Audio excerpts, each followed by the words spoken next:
Project Management Insights, providing project managers with professional development in the interpersonal skills areas of leadership, team building, and communication.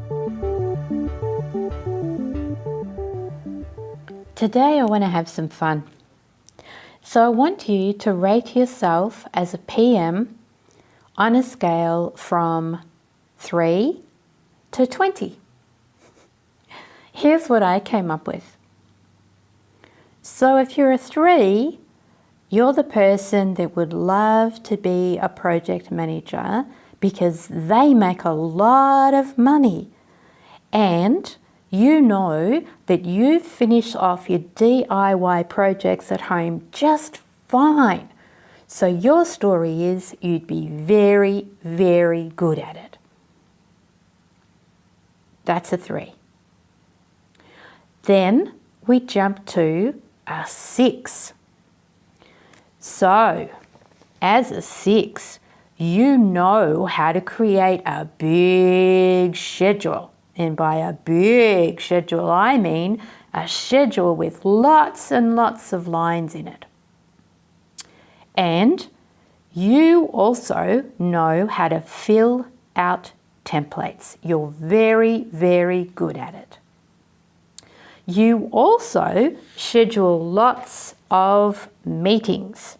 You love scheduling meetings. And you always look very, very busy. And yet underneath, you don't really enjoy what you do. Some days you wish you weren't a project manager at all. Now let's look at if you scored yourself an 8. You are in control of everything. And when I say everything, I mean everything. You're the sort of project manager that never, ever, ever turns off your phone. And I mean ever. You also have enemies. And I mean enemies. And you're at war most of the time. And you know what I mean by war?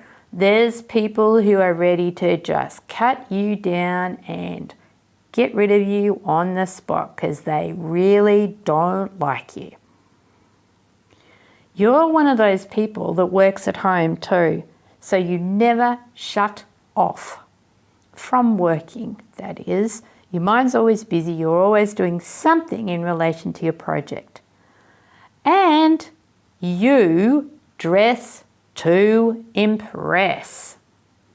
You're an 8. Now, what about if you're a 20? And yes, I know there's a nice big gap in this scale. But here we are, my project manager that's at the top of this scale gets a 20. I wasn't going to give them a 10. They're more than a 10, they're a 20. So what do you get if you're a 20? What makes you a 20 project manager, 20 ranks project manager? Well, you openly communicate with your team. You're open and honest, you listen, you communicate, really, really communicate. You engage team members in decision making and allow them to have their opinions considered. You will allow them to speak up about what they think or how they think things will work, and you will work with them to find a solution to any problems or issues that arise on your project. You ask for help. And by that I mean any time that you feel you could have help, you ask for help. You treat your team members with trust and respect. And this is a big thing. You're very well considered by your team members, by your stakeholders, by your project control board, by anybody that I would speak to about you as a project manager. You also have a work-life balance. You understand that in order for you to be at your best, you need to shut off, shut down, and have a life. And so you do. And you also celebrate success.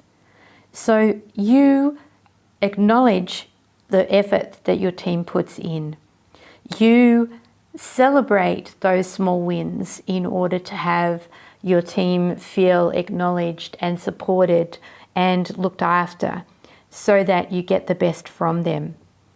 You treat each of your team members as individuals with skills and abilities, and you get the best from them. That's why I gave you, or would give you, a 20 out of 20. So how did you rate yourself? Where did you put yourself on this scale of 0 to 20? I'd be really interested to find out. Till next time. Thank you for listening to this Project Management Insights podcast. Be sure to visit projectmanagementinsight.com and sign up for our monthly newsletter or to receive updates on upcoming training.